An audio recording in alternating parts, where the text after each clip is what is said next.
Hi everyone. Okay. So yeah, firstly, let me start with a little bit of an introduction. Hi everyone, I'm Shayanto, one of the co-founders and the CEO of NREF. Um, this is our first webinar of the year, so Happy New Year to everyone who's come in here. We also have Ashish, as you see, as a part of the panel. Ashish leads RevOps at Oloid.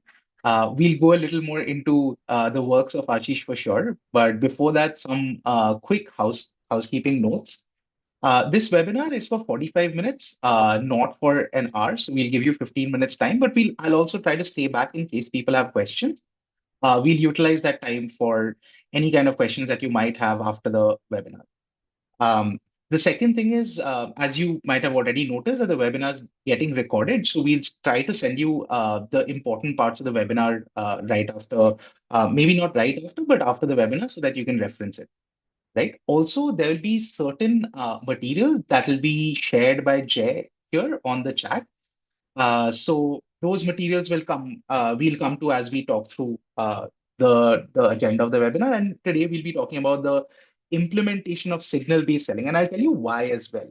So we work with a ton of companies, mostly in the B2B space, and we've seen signals being implemented in not just varied ways that work, but also it has been one of the most result driving workflows or plays that we have on the platform. And as we come into the 2026, we see more and more people kind of being inclined towards reaching out to their prospects at the right time with the right context about them. Right, so this has come to a spotlight over time, and especially as we see in January, a lot of implementation of signal-based selling has come about. So that is why the choice of signal-based selling. And my goal, or in fact, Ashish and my goal will be to kind of make sure that before the end of the call, you have certain leads based on certain signals that are very specific to your organization, right? So there'll be certain parts where it'll be helpful if you can follow along, which will make sure that you get certain results out of the webinar.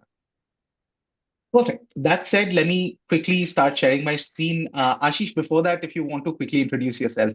Sure, Shayanto. Happy New Year to you as well, and thank you so much for inviting me. I am, as Shayanto mentioned, I'm leading the RevOps at Oloid. We are a Series A marching towards the next phase. Company based out of again Sunnyvale and headquartered in Sunnyvale R&D in Bangalore. We are into physical authentication for frontline workers on shared devices. So we sell to the cyber security, the IT security, the IAM professionals out there, majorly in the industries like manufacturing, retail, logistics, hospitality, healthcare. So anywhere and everywhere where you see a frontline worker or a non-knowledge worker is our audience, and that's where we sell to. To name a few of our customers to give you the scale at which we operate, Pepsi being one of them, is one of our global customer. Then Tyson Foods, Takeda, these are our customers, and Kraft Heinz is one of our popular customers as well. So that's what we had been doing. Again, selling into IAM and IT professionals comes with its own nuances, but again, across industries there are certain nuances that we all run into. So yeah, we did discover a lot around what we should be doing from a demand gen perspective, and we'll talk more about it. So that's about me. Perfect. Thanks for that, Ashish. I think that context about Oloid is important because we'll be discussing some of Oloid's implementations and some signals that come to Oloid. So thanks for that, Ashish. Let me just quickly start sharing my screen and get to. I mean, this is not a presentation that we need to pay attention a lot to, but it's just to guide us through the flow of the webinar. Perfect. And so let me start with this is something that I collated yesterday. And I received approximately, I noticed around 15 to 20 cold emails every day. And what I did was I just searched for the keyword noticed because most of the noticed related emails start with some kind of a signal that people will write in that email, right? And you will see that some of these signals which are like guys receive funding based on pitch book data, this is possibly and most probably like AI researched signal that they came up with. But just imagine, like, we actually received funding about a year back, and this is something that's coming to me yesterday.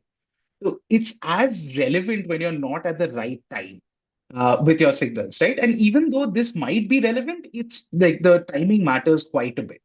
And a lot of these, like some of these are very vague. Like I saw Andrea working with a variety of clients, curious how you're handling consistent lead flow. This is absolutely generic. There is just makes me feel like there is no, uh, empathy or no research that's gone behind it, right?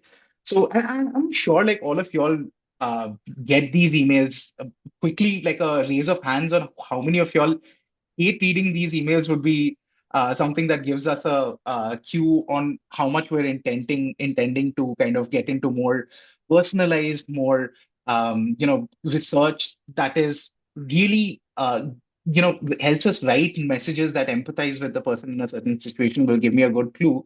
So although I can't see how many of you are raising your hands, um, but yeah, based on your recent campaign itself, I saw that a number of y'all liked the email that we had sent to invite y'all. So yeah, I'll take that as Yeah. a pattern to kind of sorry,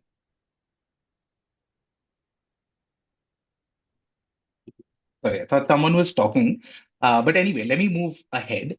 Right. So our goal as marketers and people focusing on the lead generation bit as even RevOps people, it's important to understand what gets attention, right? And here we've defined something called situation. And I'll get to what situation is. In fact, Ashish could be the person who could describe situation even better. And I'll hand it over to you, Ashish, what the way you describe situation to me. But yeah, I mean, situation is understanding like pretty much at what point of time a persona would probably be looking out for a tool like what we are trying to sell to them. And then, of course, that also includes the aiming at the right person at the right time. I feel like if these two things are in place, mostly attention is what we can easily grab, right? And finally, before I get into this, a quick note on what a situation is, and Ashish, feel free to jump in at any point in time. I just wanted to kind of touch upon this that situation is not necessarily signal because one signal is not enough to say that they would have a need. This is multiple signals kind of pouring in and aggregating to show that someone or a buying persona might be at a such situation to buy a certain tool. And before I get into how we identify the situation, Ashish, you're the best person to kind of explain that. Yeah, maybe I'll take you through how we came to a stage where we are today. And again, based on a lot of iterations, a lot of learnings, right? As you rightly said, signal is not just one signal. If you go maybe 12 months back into where we were, uh, I think we were going after the very traditional out of the box platforms. We were evaluating them that, okay, let's look for who's visiting my website, who is searching for my keywords, who is looking at my competitor. Very traditional ways of finding who's out there shopping for something like what we offer. So that's one part of it. And I have tried personally a lot of the market leading tools out there in the past. And the challenge was not that the tool was not working. The challenge was we were not able to operate the tool at its max efficiency. That was number one challenge. Even if the tool was throwing something at us, we were not able to grab that particular thing. That, okay, there is a lot of noise in it. So, signals, which is third party signals about people searching for certain things. Then there are first party signals like people who are visiting our website. So, there are tools for that as well, right? So, you take that into account. You take third party signals into account and then you try to gauge best guess, okay, this is the guy I should go after. But the fundamental challenge that we uncovered is we really don't know what people are searching for by just hypothesizing something based on what these tools have to offer, right? Put your keywords in there, put your things in there, and then you will see something happening through some magic in the tool and we'll get you people.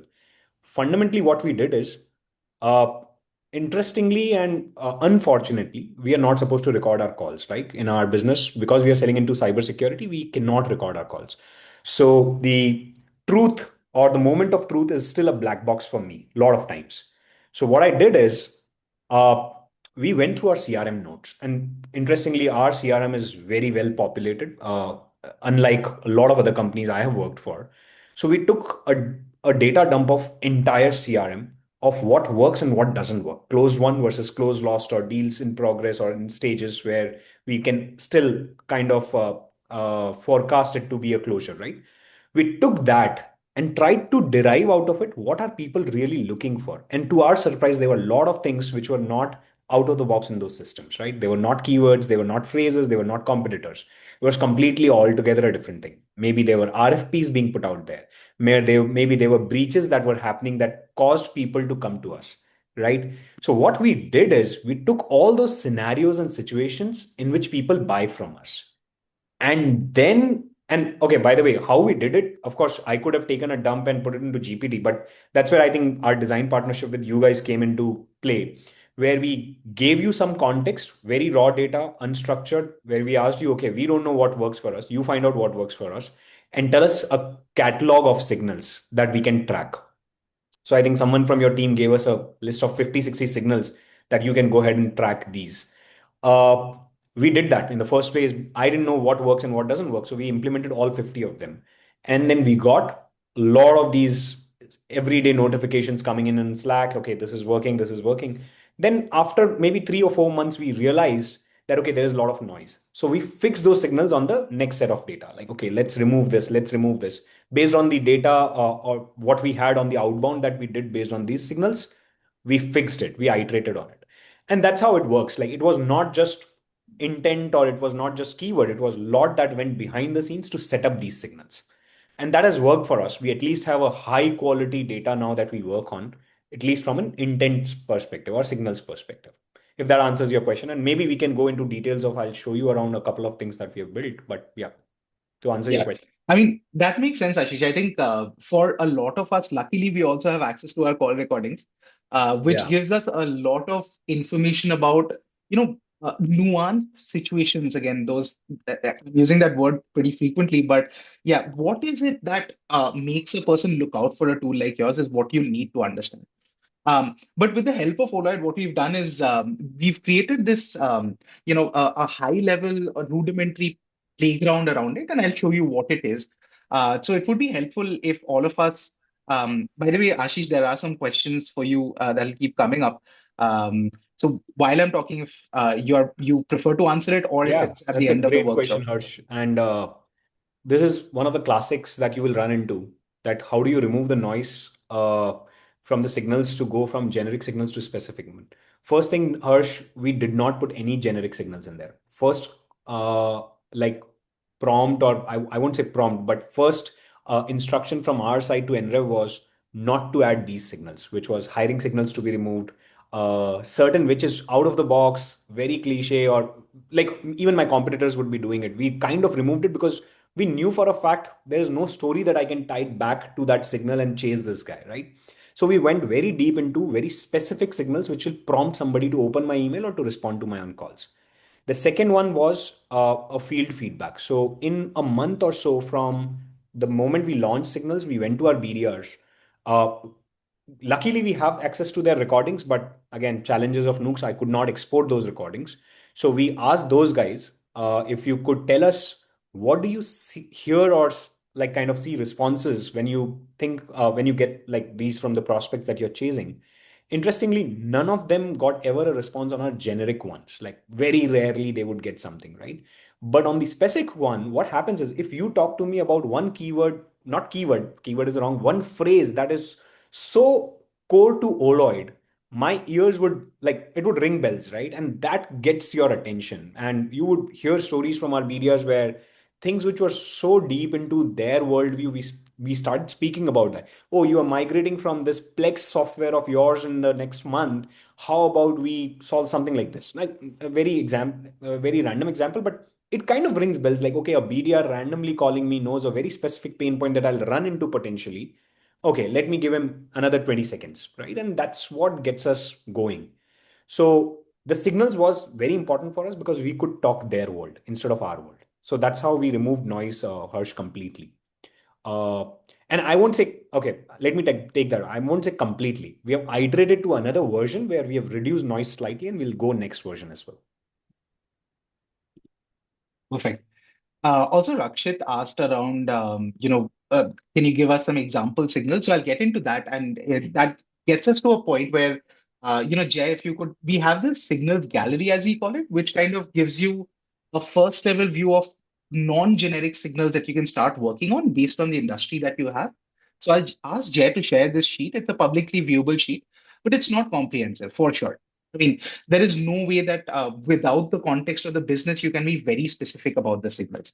But how we can do that is through a few steps. And I'll share my screen. And if you could follow me through it, you will exactly get to the leads I was talking about. And it's not just discovering some of the signals, but we'll get to even like certain leads that we can take back to our teams. Right. So give me a second to share my screen. Um, Again, Jay, if you could share the link on which this play is situated.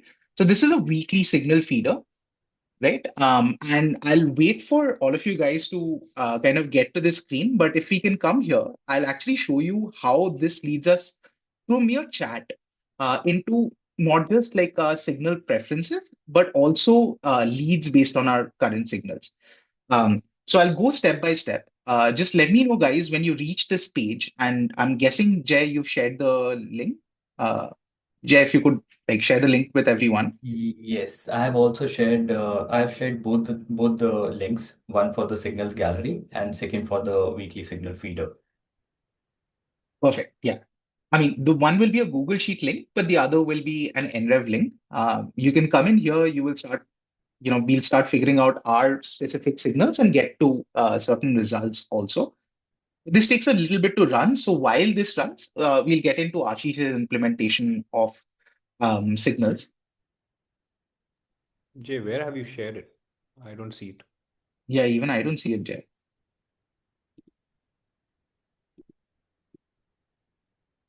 Okay, I have this open, so let me just quickly share this here. I okay. It might take like 5 to 10 seconds. You'll have to log in through your Google SSO.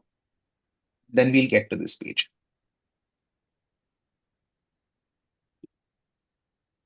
Is it visible now in the chat? Yes. Perfect. Yeah.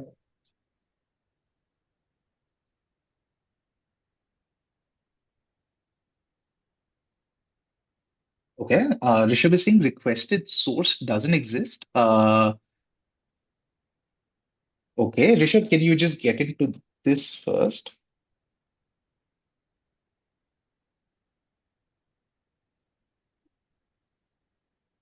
Okay.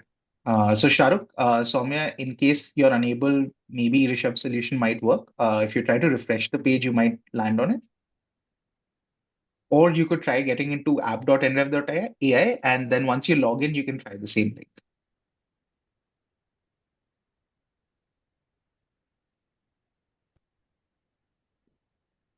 Perfect. Soumya, I hope you could also get it.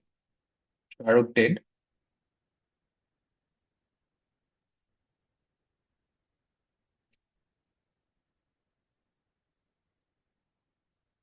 Perfect. Let's start from here.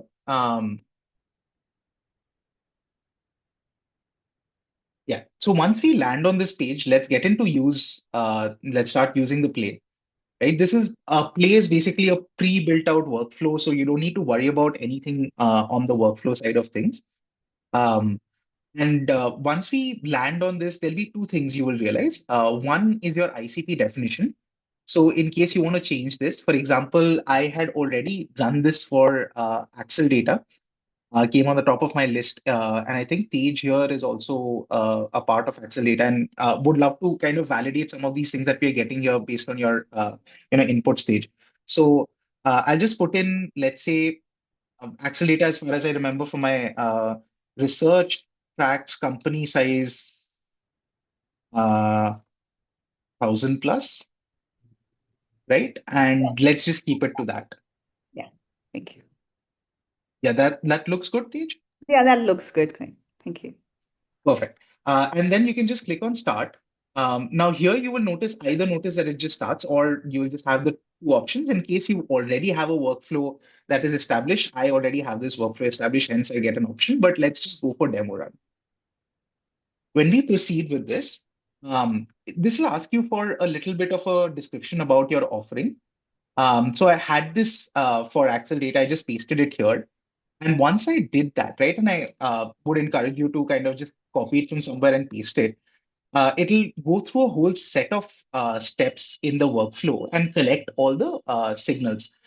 So once you've kind of pasted that description of your business, you will see something like this, which kind of gives you your current signal preferences. It'll show you based on the description of the business you've kind of come across. It'll show you certain signals that it will start collecting, and certain signals that will start tracking, and based on that, start collecting certain leads. Right? For example, for the case of Axel data, we had something like this coming up. And again, Tej, feel free to kind of drop in and tell me if this makes sense. But company acknowledges data integrity, accuracy, or reliability issues in public forums, earnings calls, or engineering blogs. Signals a need for automated quality checks and anomaly detection. Include data, certain keywords in that search is what it's suggesting. Yeah, good to go with this. Perfect. And we have a number of more, right? And based on that, what we did was, and as you kind of move through the steps, actually, it just asks you for your, approval on the current signal preferences.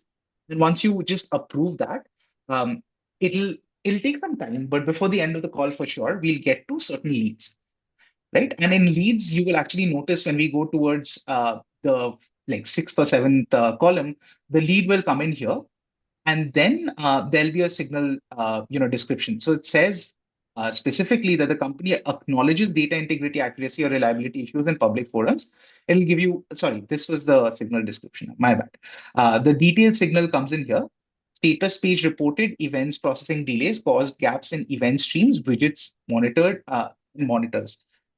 Incident identified and resolved. This was probably one of the bug reports that Datadog had. Um, yeah, so then there were Grafana Cloud reported metrics, write outages, degradation, etc.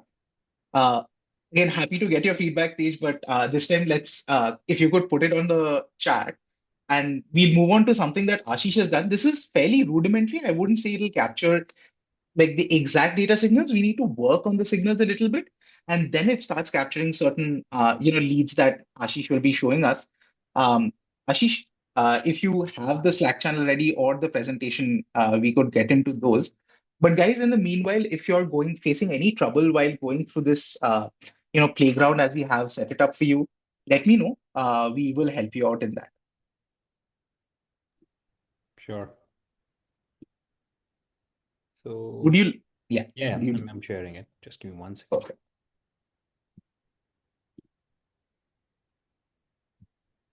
So what I did is behind the scenes, in the phase one, we asked NREV to, as I said, right, we were looking for what signals to track. So as I said, we primarily deal with the frontline workers into large retail manufacturing and such industries. So there were a lot of these criterias why people buy from us. So based on that, they created this categorization and certain description of what to track. I'll not get into the details of it. This is very particular or very specific to what Oloid does. But on top of it, what we did as a execution part, we created a Slack channel. I added entire GTM team of mine, which is my BDRs and account executives, to be on top of it because there are certain accounts which we call it as a named account. So if there is a named account, it automatically kind of calls out the individual. This is my account executive, that in your account there is a signal. So he can prioritize his outbound into this account. It automatically filters out any of my existing customers. So there's a parallel track that I'm planning to kickstart with NREV again, is expansion into my install base. So my customers signals into those customers and do an expansion play into that. So that's a separate story. But yeah, so each signal is sort of a blog. It took us some iteration to get to this view also, by the way. So for example, I'll take an example of Starbucks. Starbucks agreed to pay a 39 million NYC settlement over scheduling violations and is implementing scheduling technology and training to improve compliance.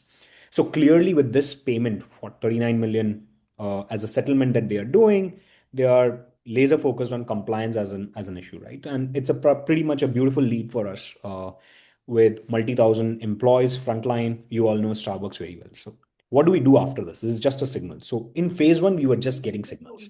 Phase two of it was how to make the signal actionable. And I would say we are doing fairly okay job. I wouldn't say we are doing a great job still, and we need to work on it. The okay job at this stage is a workflow in NREV which looks through Starbucks and finds out my ICP. So NREV has a workflow where they know what my ICP is. And in Starbucks, they would go and find out my ICP. So there's a workflow which says contacts finder for weekly signals. Again, pretty robust, pretty detailed. So I'll not get into the granularity of how this was created. But what this workflow does at the end of the day is it tells me about 10 people in Starbucks that I should go after.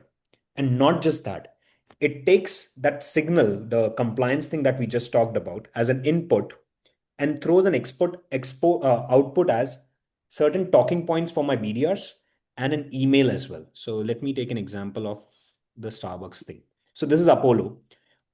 It can be automated where I could have sent it to Apollo directly from NREV, but I wanted a human in the between, so to check everything is in play in right form before it goes out. So the email is generated automatically based on that signal, and it because that gaps will stand out in any readiness review is the compliance review that these companies would have to go through, right? And then a certain case study that we tied back just to make it look more human when we reach out to Starbucks. And this email in different forms would go to Brian and likewise 9 other people. And not just that, on each of these uh, people, there would be certain talking points that would be generating. Again, I can show you in NREV also. The talking points goes to the Nukes tool that we have, which is our dialer. So what it does is it tells the BDR as they are making the call about this particular, again, I'm taking a different example now, 1800 Flowers is a company, that these are the three talking points that we could get from the entire research that went behind the scenes on this signal, that the new CIO is tasked with modernizing enterprise platform, data architecture, and overall cybersecurity strategy. So it tells you about a recommended strategy that position Oloid as an enabler of passwordless frontline access, reducing credential risk across stores, warehouses, and seasonal workforce. So what we have done is from signal to execution is what we did with this workflow. And it takes into account multiple tools. There's Apollo involved, there's Nukes involved, there is Salesforce involved. And all of this, what we are talking about, is going inside Salesforce, by the way. So that's an execution of one such signal.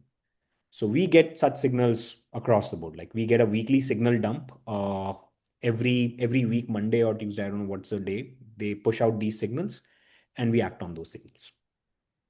So I'll stop sharing, but happy to take questions.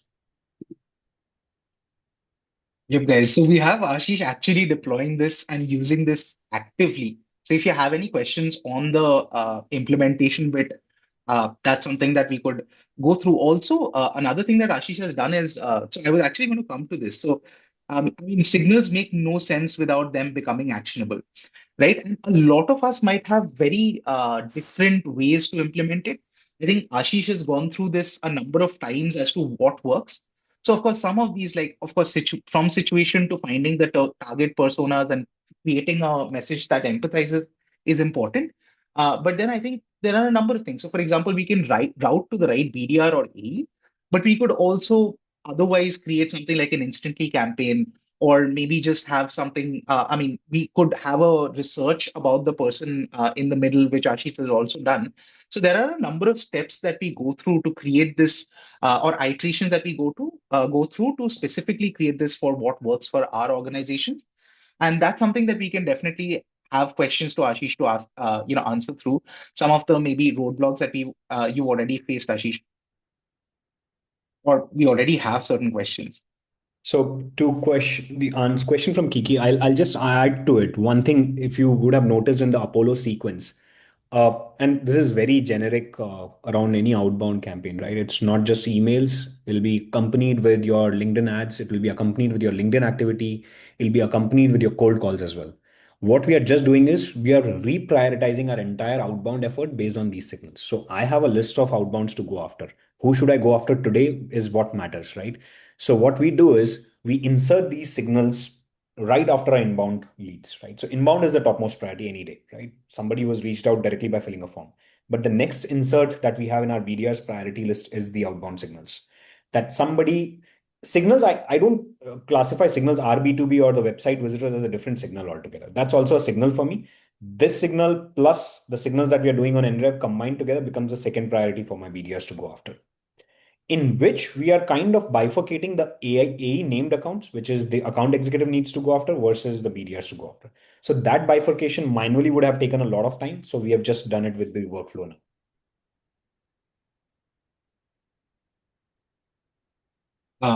Harsh also asked about the delta that was created. I think So Harsh is talking about the outcome. Sorry. yeah, Yeah. the outcomes part. So Harsh, that's a question I keep asking Shanta also.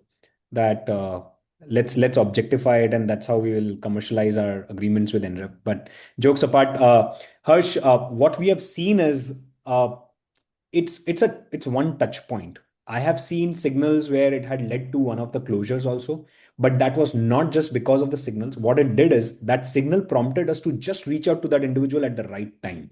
We already knew there is a pain. We just didn't know when should we call this guy, right? So a customer six-figure deal did happen. I won't 100% attribute it to signal, but signal did play a role of a catalyst there.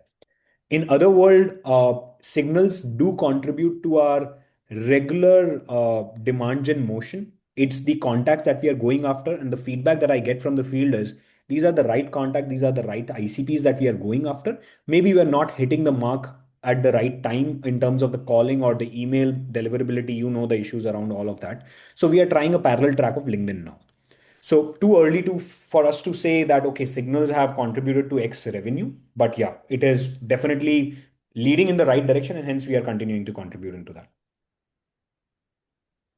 Tej also asked how accurate and freshness, how often is freshness ensured? I'll talk about the freshness bit. Ashish, you can talk about the accuracy bit. So Tej, the way this signals workflow works is that this is run every week on a scheduled basis, right? And the signal that we get are always limited to the past 1 week itself. There's nothing beyond that. One way that we've seen people implement it, although, is that they have this like a period of maybe 3 months or 4 months where these signals keep adding up to a score. And I'll also let Ashish talk about the scoring mechanism that Ashish you have for your leads. But then that kind of leads to a situation then Tej. And there we since we have multiple signals leading up to that score, then like you're not specifically kind of sending just one message. You can have a sequence of messages generated which tells a story, Yeah. right? But Perfect yeah, example in fresh. this case, to answer your question, Tej, around freshness. We had this break during the Christmas holiday, right? From almost 21st of December till the 5th of January. 15 days, we still got signals, but we did not act on it because there was no point acting on it. The freshness was not there now. Like if we are reaching out to somebody based on a signal that we got on 21st of December, what we did is we in turn turned that data into a normal cold outbound. We did not treat it as a signal based outbound. Like we know that there's a potential. It's a wild guess that we might still be looking out for something like that based on that signal. So as Shanto mentioned, my signals in our company is as outdated as 7 days only. So if I get something on Monday, I have to ensure that entire data is executed by Friday of this week, right? So that's a deal breaker for us. So freshness is ensured. Accuracy, every time I get a signal, I personally would check roughly around 70% of them by clicking those links. Those are the news articles. And I remember last time when we were talking in the December month with Shanta, we told it's not, and this also goes back to a question that Hirsch asked, right? How the actual delta is created. Signals did not just lead for us to go into the revenue or the pipeline that's being generated. One of the signals led us to literally do a complete campaign altogether. So the signal was in Vegas, the casinos were prompted or kind of given a directive to do some compliance. It had nothing to do with one casino. It was just a compliance notification that somehow got to my radar through the signals. What we did is we took that signal and then internally it prompted a discussion altogether like, let's create an outbound campaign on this compliance altogether. Let's look for companies who need to adhere to these signals and do that. So what it does is it tells you about the nooks and the corners of the world where your product might be relevant. Maybe it could be an industry opening, it could be a new market opening, it could be a new company altogether, right? So that's something that happens. And as I was talking about accuracy, all these links are relevant. Without links, if the link is not relevant or the link is broken, we do not act on that signal. All the links need to work for sure. And regarding the data accuracy, we do not use Apollo's data. We use data that is synthesized by NREF. Uh, But yeah, that's how we are acting. So we never get a complaints around the quality of the data, if that's where your question was hinted. Yeah. After answering Rakshit's question, let's kind of also get to any kind of questions on the results that people have had gotten from the workflow. Just a quick reason, anyone facing any trouble reaching till the end of the run that we were doing, because that will lead us to actually getting to actual leads for your organization, and then we can have some questions on that as well. But Rakshit was asking, can you let us know how you track the right ICP, especially in the Indian market where the titles of leaders are not Ashish, do you want me to take this or do you want to take it? So I'll tell you the US context of it, and it's a classic problem, Rakshit. You won't be able to put the nail in the first place, right? We have done maybe 4 or 5 iterations with NREV already in terms of who should we go after, right? It is again a combination of what your CRM says versus what your BDR says and what your product marketing says. You would start with what your product marketing says, then you go after them. Then your BDR would say, let's remove these type of titles because they are either not the decision makers or they would always stall the conversation to somebody else. So we remove that. The next is you look at the data in your CRM, and we did this exercise with NREV team recently, where we took download of all the contacts, enriched their titles, and found out what are the new titles that have really spoken to us in the past 1 year, and let's add that to our outbound. So it's a combination. It keeps on iterating. As you rightly said, it's not just India who keeps titles very fancy, it's across the globe. People would have something else in their titles versus what they actually do. So it's a classic GTM problem that we have kind of we are just iterating, I would say. It's always an iteration. Perfect. And actually, just to add on to that, while, of course, ICP discovery and persona discovery is something that keeps happening within organizations. One way, and I'm getting a little technical into doing this, is kind of keeping the gates wide open when you're searching via keywords. But then what you can do is you can have an AI layer that goes through each of those personas and checks for a certain description that you have for the role. Instead of kind of just having role-based names, you can have an AI layer that kind of goes through the entire LinkedIn profile of that person and then checks with the description that you provided for that type of persona. Typically, we always do that for all kinds of implementations on NREV, and that gives us a good persona classification as well as right kind of filtering to make sure that the personas who are not relevant are kind of filtered out. Perfect. Just a quick question to the audience around if anyone has gotten their leads in place as the workflow run through. If it hasn't, then we'll move to the next part. We just have 5 minutes left. So I'll just quickly cover the last bit. Anyone here, I'll just wait for 1 minute for anyone to answer if there are certain leads that have come in.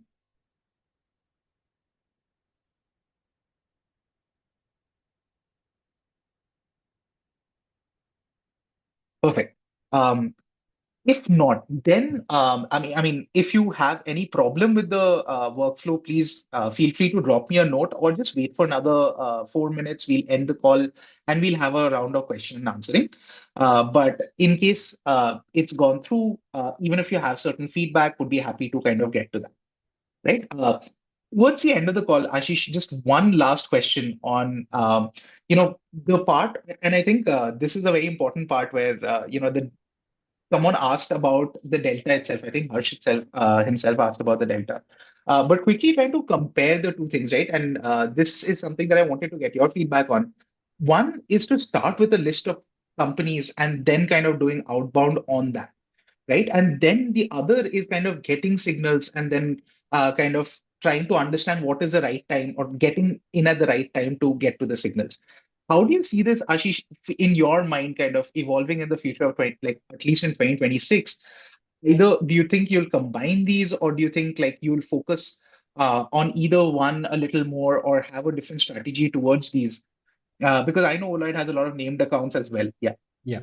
So I think we are already doing it, Shanto. As I said, our priority order is very clear. We are going after our inbounds as the first priority. Then comes the signal-based outbound, which is anybody and everybody that we know have a certain problem that we have identified based on our trackers that we have deployed across the web. That okay, let's go after that, because in that case, the only only reason why we are prioritizing this is we have a story to sell there. Else it will be a complete shooting in the dark kind of like something might stick to the board kind of a thing, right? So in this case, we know their pain, we know their world, we are inserting ourselves into their pain point and trying to solve it. So the story Yeah. resonates a lot more. We are not just doing it based on like, okay, these are the signals. We are also hunting for these people attending certain events also. So think of Yeah. it now. I know that, okay, these are 20 companies who either have the new CIOs or have certain compliance issues or have certain breaches happening. And they are also attending certain events. Now, before I enter the Hmm. event, I have certain context about that. It's like some sort of a kundli that I have done on these guys, right? Based on the signals that I've. So for sure, my prioritization is very clear. We are going after signal-based outbound in the second priority. And the third is the cold outbound, which is I have certain targets to achieve from a outbound standpoint. And if my signals are over, if my signal based outbound is over, I'll go after the next set of cold outbounds that I need to do in my named account or in my cold accounts. So clearly it was. Understood. Makes sense. Awesome. Thank you so much, Ashish. One last thing, in case anyone wants some help in terms of not just finding the signals, but also deploying the entire system. We have a few slots for workshops, and workshops are certain, very company specific things that we do. This is the quick form, in case you want us to kind of get into your organization and not just kind of set up the signals, but also deploy those into an end-to-end workflow where you have that loop closed to reaching out to those right people. So I'll just wait on the screen for about a minute. In case you want a workshop to happen, I think we have about 3 or 4 slots in the coming 2 weeks. We can do those workshops with you, kind of get to a system where this if I mean signal-based systems can be deployed end to end. Shant, if I may answer Tej's question, Sure, sure, absolutely. so Tej, I'll tell you the approach that we took. I did not let it go live in the first place as soon as the signals were live. I tried it in a very human approach because not every company is receptive to a new idea in their first place, and we were trying a lot of experiments back then. So what I did is I got the signals to myself. This Slack channel where you saw multiple people in there, it was just me in that signal. And then I looked at the signals. I handpicked 5 signals from it and I posted it on my leadership channel internally. Like, and then I started seeing the reactions. People were like, oh, good, +1, I'm going after it. Oh, great, let's go after and fill this RFP. Oh, can I know more details about this? So you see the response and then you open a curtain for them. Okay, this is a tool that I'm going to use. And then will you be receptive to responding to each of those signals coming in? So it took me at least 2 weeks to get that kind of internal, because see, there's no point on executing if your internal team is not aligned. And I got my internal team aligned by manually putting things into their feeds that, okay, I saw something on my internet today and this is something that we should go after. It was done by NREP, but I was positioning it as a manual search. And then we show them that, okay, this was all done automatically. It happened. And it was 2 to 2.5 weeks where we were able to put everything in Apollo. So I would say roughly around 2.5 weeks to answer your question. Thank you. Awesome. Yeah, I think all the questions are then answered here. Perfect. Thank you so much, Ashish. Thank you guys for attending. Anyone has any specific questions? I'll stay back for the next 5 minutes in case there are questions. And yeah, that's pretty much the end of the webinar. Thank you, Shanta. Thanks, team. Thanks, Ashish. This was Bye-bye. great. Thank you both. Thank you so much, Tej.